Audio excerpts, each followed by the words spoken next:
British పాలనకు వ్యతిరేకంగా పోరాడిన వడ్డెర జాతి మహోన్నత వ్యక్తి వడ్డె ఓబన్న అని కొనియాడారు BC commission chairman Niranjan. Obanna ఆశయ సాధనకు వడ్డెర కులస్తులందరూ కూడా ఏకం కావాలని పిలుపునిచ్చారు.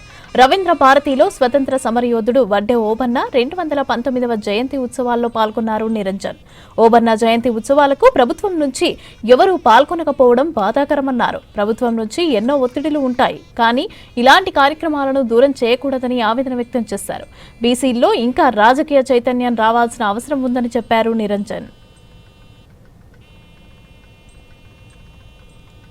ఒడ్డెర కులం అంటేనే ధైర్యానికి, సాహసానికి, నమ్మకానికి ప్రతిరూపం.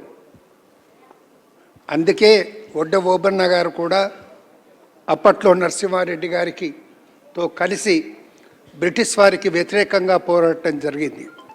బ్రిటిష్ వారికి వ్యతిరేకంగా ప్రథమ స్వాతంత్ర సమరం జరిగింది 1857లో. అయితే అంతకు 10 సంవత్సరాల ముందే 1846 నుంచి 47 వరకు కూడా ఇక్కడ చేశారన్న మాట వివరాల్లో ఉన్నదన్న మాట కూడా మనవి చేస్తూ ఉన్నాను. మన దగ్గర కూడా హైదరాబాదు ఇక్కడ బ్రిటిష్ వారి యొక్క రూల్ లేకుండా నిజాం రూల్ ఉన్నా కానీ ఇక్కడ కూడా బ్రిటిష్ రెసిడెన్సీ అనేది నిజాం ప్రభువు ఇప్పుడున్న ఉమెన్స్ కాలేజ్లో బ్రిటిష్ రెసిడెన్సీ ఉండే. దానిపై 1857లో దానిపై దాడి చేయటం జరిగింది తుర్రేబాజ్ ఖాన్ గారి నేతృత్వంలో.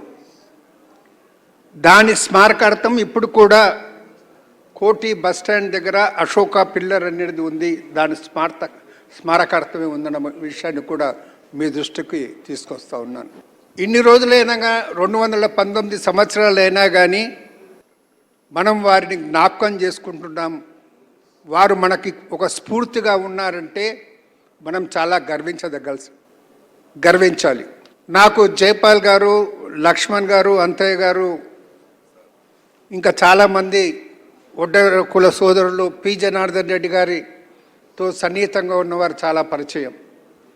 జైపాల్ గారిని పి జనార్దన్ రెడ్డి గారు ఖైరతాబాద్ కాన్స్టిట్యున్సీలో, అంటే చాలా పెద్ద కాన్స్టిట్యున్సీ, అది దగ్గర 5 అసెంబ్లీ కాన్స్టిట్యున్సీస్ ఉన్నటువంటి కాన్స్టిట్యున్సీలో బి బ్లాక్ అధ్యక్షుడిగా చేయటం జరిగింది. ఆ విషయం మీకు పి జనార్దన్ రెడ్డి గారు ఎప్పుడైనా కానీ బీదవారిని ఎంకరేజ్ చేసే తత్వం. సమయమైనా సందర్భమైనా చిన్న లక్ష్మణ్, పెద్ద లక్ష్మణ్ అని కూడా బోరబండ ప్రాంతంలో వారిని రమ్మని చెప్తుండే. అట్లనే అంతయ్య గారు కూడా అదేవిధంగా వారికి రైట్ హ్యాండ్గా అనేది ఆ టైంలో పనిచేసిన మాట మనం చేస్తూ ఉన్నాను.